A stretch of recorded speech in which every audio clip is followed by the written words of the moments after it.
Welcome to the Prince Makai channel. It's your boy Prince Makai and I'm back with another video. I'm going to talk about 3 story times. I'm going to talk about the time that I almost got arrested when I was 17.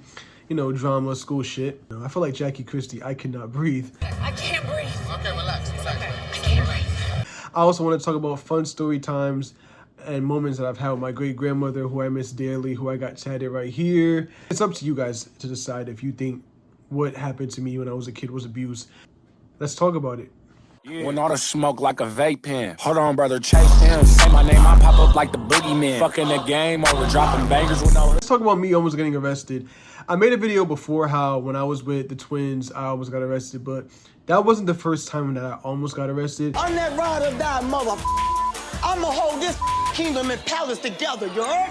Kaylin, and I was also really cool with the girl named Lisa. So Kaylin and Lisa, I was really good friends with them, and they were beefing with these 3 girls. 2 of them were sisters and 1 was a cousin that we all went to school with. Mind you, I don't have no beef with any of them.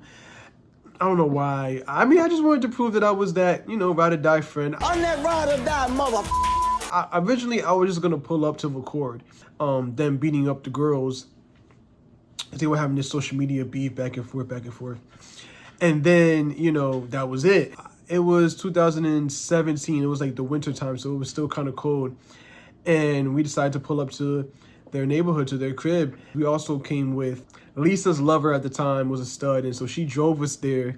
We're just telling the girls, come outside, come outside. The girls did not want to come outside. Punk ass. They were talking shit. They stayed inside the house, but yet they were going Instagram live, talking shit.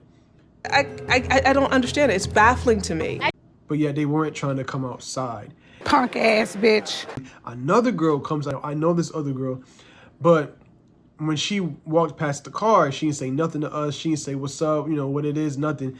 She waited until I think it was one of the girls' moms or something pulled up in her car, trying to now, the girls want to act like they're coming through the door to try to come outside. So the mom, whoever she was blocking the girls from coming out, and then that's when the other girl that walked past us was like, yeah, what's up? And then she said that to me. She said, what up, Makai? I was like, now you want to get bucked when there's an adult here. Like, we was just sitting here for 20 minutes and the girls wasn't trying to come outside. That's some sucker. But anyways, to make a long story short, all of a sudden we hear police sirens. Kaylin, Lisa, and Lisa's girlfriend, we try to like pull off and drive, but what happened was the police, I think it was actually 3, they blocked us in so we couldn't get out. Now, this is where the picture came and they tried to flip it as if I was snitching. I'm not a snitch. I don't need to snitch, especially if I'm not getting paid. Like, what's in it for me? I mean, it sounds fucking retarded when you think about it. So I'm not gonna snitch. They started talking to us. Hey, what's going on? You know what I'm saying? Like, why is this happening? What's going on? They were like, we need your information, and we're not gonna let you guys go until we get your information. So what I did was I gave them my name and my phone number. That was it. That's all, ladies and gentlemen. Actually, I lied. They wanted my mother's phone number, but because we were minors, but I gave them my phone number. So while I was doing that, one of the girls, they took a picture of me talking to the police, giving them my information, and tried to say that I snitched. Are you serious? Let me tell you about. I'm not a snitch. I ain't no ass bitch. I'm not into the whole like, oh, no snitching, no snitching. I'm not from the streets. I don't give a fuck about the rules of the streets. I don't care about keeping a code, a street code. For what?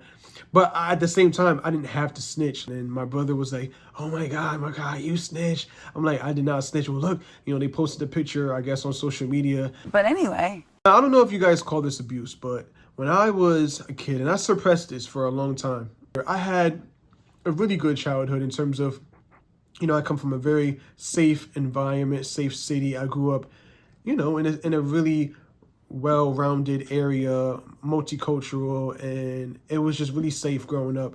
And there were adults that weren't even our parents or even had any relation to us, and they would treat us like their own. And I had a very safe childhood, you know what I'm saying? Went to good schools and all of that. So anyways, I've always told people that I've never been abused sexually. I haven't, or physically. I was never beat on or anything. But when I was about 7 years old or 6, my older cousin, who's about 6 years older than me, let's call him Rayvon. He only did this about 3 times, but he would lock me in my grandmother's room. My grandmother was his aunt. My grandmother was raising him. At the time, if I was 6 or 7, he had to have been about 12 or 13. You too old for that. It's on tape. All they gotta do is run it. They can run it. He would lock me in my grandmother's room in the dark. Mind you, it was daylight always, so you could still kind of see, you know, with a little bit of sun shining through the blinds. I would sit on my grandma's bed, and he would sit in the recliner chair, and he would hold wires. I don't know why he was doing this to me. Why do you do this to me? What he would do is just sit there and say, you got to sit right there until I tell you can get up. And if you try to get up, I'm going to beat you with these wires. Cuckoo for motherfucking Cocoa Puff. Bitch, she crazy. So one time I even tried to get up and he just moved the wires and I got scared and I sat back down. Go sit down. Sit down. He did that to me at least 3 times that I remember. And I never understood why.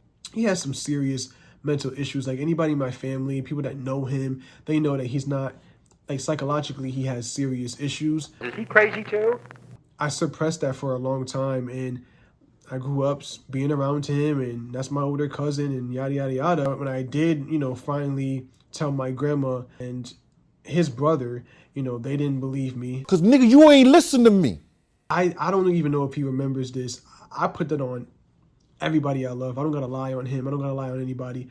I would love to say that didn't happen to me. I would love to say I had a all the way clean childhood, but that is one thing that happened to me. Now, I don't know if you guys call that abuse, but because he never beat me with the wires, he never sexually molested me, he never did any of that, but he would just, you know, do that a couple times. And then there was times when I was a kid and he would antagonize me, but I saw it as like a big cousin always trying to antagonize, you know, the little ones. Last but not least, the funny stories that I have with my great-grandmother. Now, my great-grandmother, Robina, she passed away from cancer in 2022, and she was 86, actually 85, going on 86. And I have really good memories with her. I went over to her house and actually spent like the whole day with her. She did say I talked a lot, which I do.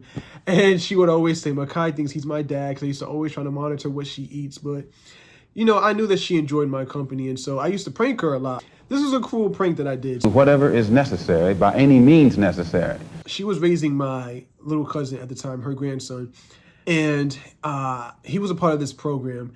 And I prank called her. When I left her house, I went back home and I prank called her. I said, Miss Robina, you know, your grandson, you know, and that's a part of the program. We are now giving out free cars to the parents so you guys can be able to drive the kids around, and a gift to you guys. And, you know, you just come on down to the car dealership. We'll meet you there. We'll pay for it full and all this other stuff. My great-grandmother said, no, sounds too good to be true. And she hung up on me. You think I'm stupid? And the reason why I say this was a cruel joke was because probably in the last 10 years of her life, she had to stop driving. You know, her eyesight was getting bad at night. Her reaction time, you know, now she's in her 80s, you know what I'm saying? She can't drive anymore, and that's one of the things that did make her sad. So I kind of feel a little bad for that. But like I said, I'm the prankster in the family, so my grandma was no exception. This one lady was just talking my grandmother's ear off. And one thing my grandma hated was when someone would talk her ear off, but she tolerated that with me because I was her great-grandson. She told the lady, she said, well, all right, I got to go now. I got to take my medicine. And then she hung up the phone. 3 minutes go by, and I'm sitting there because we were watching the show together. I said, Grandma, aren't you going to take your medicine? She was like, oh, I was just saying that, you know, so she can get off the phone. Hey, Grandma, why did you lie? You lied. My grandma said, don't you call me a liar. Like, she was pissed. I was like, Grandma, I mean, I'm not trying to disrespect you, but you lied to that lady. She was like, I don't care. And if you keep it up, somebody get hurt. Yes, ma'am. I was like, Grandma, you gotta be honest. But, you know, my grandma was the kind of person that, you know, she didn't care. I don't care! Look at you! I don't get my father! She was my peace, and I lost that part, that peace in my life. I don't really think I'll ever get back. I'll be happy, you know, but she was one of the people that I came to for comfort. And ever since she's been gone, I kind of been winging it, but that's just life, right? Not everyone's gonna be here. I know.